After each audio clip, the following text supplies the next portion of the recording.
ಯುಗಾದಿಯ ಬೆನ್ನಲ್ಲೇ ಹೊಸತಡುಕಿನ ಸಂಭ್ರಮ ಜೋರಾಗಿದೆ. Chicken mutton ಖರೀದಿಗಾಗಿ ಜನ ಮುಗಿ ಬೀಳ್ತಾ ಇದ್ದಾರೆ. ನಸುಕಿನಿಂದಲೇ ಮಾಂಸಕ್ಕೆ ಜನ ಕ್ಯೂ ನಿಂತಿದ್ದಾರೆ. 900 ರೂಪಾಯಿ ದಾಟಿದೆ 1 ಕೆಜಿ ಮಟನ್ ರೇಟ್. ಮೈಸೂರು ರಸ್ತೆಯ ಪಾಪಣ್ಣ ಅಂಗಡಿ ಫುಲ್ ರಶ್ ಆಗಿದೆ. ಮಧ್ಯರಾತ್ರಿಯಿಂದಲೇ ಮಾಂಸದ ಅಂಗಡಿಗಳು ತೆರೆದಿದ್ದಾವೆ. ಬೇರೆ ಜಿಲ್ಲೆ ಹಾಗೆ ರಾಜ್ಯಗಳಿಂದ ಕುರಿಯನ್ನ ತಂದು ಮಾರಾಟ ಮಾಡಲಾಗ್ತಾ ಇದೆ. ಇಲ್ಲಿ ಮಟನ್ ಬೆಲೆ ಹೆಚ್ಚಾಗಿದ್ರೂ ಕೂಡ ಕೇರ್ ಮಾಡದೇನೆ ಜನ ಖರೀದಿಯನ್ನ ಮಾಡ್ತಾ ಇದ್ದಾರೆ. ಯುಗಾದಿಯ ದಿನ ಬೇಳೆ ಹಾಗೆ ನೆಕ್ಸ್ಟ್ ಮೂಳೆ ಅನ್ನೋ ರೀತಿಯಾಗಿ ಜನ ಸಂಭ್ರಮಿಸ್ತಾ ಇದ್ದಾರೆ. ನಮ್ಮ ಪ್ರತಿನಿಧಿ ಕಿರಣ್ ಸೂರ್ಯ ಒಂದು ಪ್ರತ್ಯಕ್ಷ ವರದಿ ಕೊಟ್ಟಿದ್ದಾರೆ, ಬನ್ನಿ ನೋಡೋಣ.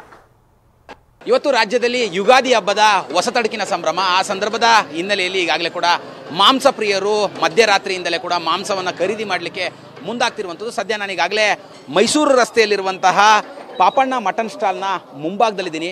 ಬೆಳಗ್ಗೆಯಿಂದಲೇ ಮಾಂಸ ಪ್ರಿಯರು ಚಿಕನ್ ಮಟನನ್ನು ಕೊಂಡುಕೊಳ್ಳಲಿಕ್ಕೆ ಸರತಿ ಸಾಲಿನಲ್ಲಿ ನಿಂತು ಈಗಾಗಲೇ ಕೂಡ ಖರೀದಿಯನ್ನು ಮಾಡ್ತಾ ಇರುವಂಥದ್ದು. ಕಾರಣ ಏನು ಅಂತ ಹೇಳಿದ್ರೆ, ಹೊಸತಡುಕಿನ ಸಂಭ್ರಮ ಅಂತಿದ್ದಂತೆ ಅವತ್ತು ಅಂದರೆ ಮಾಂಸಾಹಾರವನ್ನು ತೆಗೆದುಕೊಂಡು ಹಿರಿಯರಿಗೆ ಮತ್ತು ದೇವರಿಗೆ ನೈವೇದ್ಯವನ್ನು ಮಾಡುವಂಥ ಒಂದು ಪದ್ಧತಿ ಕೂಡ ಇರುವಂಥದ್ದು. ಆ ನಿಟ್ಟಿನಲ್ಲಿ ಈಗಾಗಲೇ ನಾನೇನು ನಿಮಗೆ ದೃಶ್ಯದಲ್ಲಿ ತೋರಿಸ್ತಾ ಇದ್ದೀನಿ, ಇದು ಮಟನ್ ಅಂಗಡಿಯ ಒಳಭಾಗದ ಒಂದು ದೃಶ್ಯಗಳು.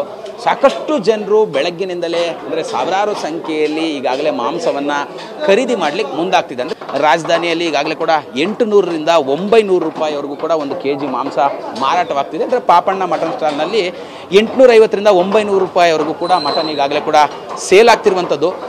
ಬಹುತೇಕ ಮೈಸೂರು ರಸ್ತೆ ಸುತ್ತಮುತ್ತ ಇರುವಂಥವರೆಲ್ಲರೂ ಕೂಡ ಈ ಒಂದು ಪಾಪಣ್ಣ ಮಟನ್ ಸ್ಟಾಲ್ಗೆ ಬರುವಂಥದ್ದು. ಕಾರಣ ಏನಂತ ಹೇಳಿದ್ರೆ, ಇಲ್ಲಿ ಮಟನ್ನು ಚೆನ್ನಾಗಿ ಸಿಗತ್ತೆ ಅನ್ನೋಂಥದ್ದೊಂದು. ಮತ್ತು ನನ್ನ ಜೊತೆಲಿ ಸಾಕಷ್ಟು ಜನ ಮಾಂಸ ಪ್ರಿಯರು ಕೂಡ ಇದ್ದಾರೆ. ನಾನು ಅವ್ರನ್ನೇ ಮಾತಾಡಿಸ್ತಾ ಹೋಗ್ತೀನಿ. ಸರ್, ಇವತ್ತು ಹೊಸತಡುಕಿನ ಸಂಭ್ರಮ, ತಾವು ಕೂಡ ಈಗಾಗಲೇ ಮಾಂಸವನ್ನು ಖರೀದಿ ಮಾಡ್ಲಿಕ್ಕೆ ಬಂದಿದ್ದೀರಾ. ತಾವು ಎಲ್ಲಿಂದ ಬಂದಿದ್ದೀರಾ ಮತ್ತು ಎಷ್ಟು ಖರೀದಿ ಮಾಡಿದ್ರಿ ಸರ್? ಬಸವೇಶ್ವರ ನಗರದಿಂದ ಬಂದಿದ್ದೀವಿ ಸರ್. 2-3 ಕೆಜಿ ಮಟನ್ ತೊಗೊಂಡಿದ್ದೀವಿ. ಎಷ್ಟು ವರ್ಷದಿಂದ ಬರ್ತೀರಾ ಸರ್ ಈ ಒಂದು ಮಟನ್ ಅಂಗಡಿಗೆ? 15 ವರ್ಷದಿಂದ ಇದೆ. ಸೊ ನಾವು ಬೆಳಗ್ಗೆ 7:30 ಬಂದ್ವಿ. ಇಲ್ಲಿ ಈಗಾಗಲೇ ಆಲ್ಮೋಸ್ಟ್ ಈಗ 8:30-9 ಗಂಟೆ ಆಗ್ತಿದೆ. ಏನು ವಿಶೇಷ ಸರ್? ಅಂದರೆ ಇಲ್ಲಿ ಮಟನ್ ತೆಗೆದುಕೊಳ್ಳುವಂಥದ್ದು ಮತ್ತು ಇವತ್ತು ಮಾಂಸಾಹಾರವನ್ನು ಮಾಡುವಂಥದ್ರ ಬಗ್ಗೆ ಹೇಳುವಂಥದ್ದಾದರೆ, ಇದನ್ನು ಹೊಸತಡುಕು ಅಂತಾರೆ ಕನ್ನಡದಲ್ಲಿ.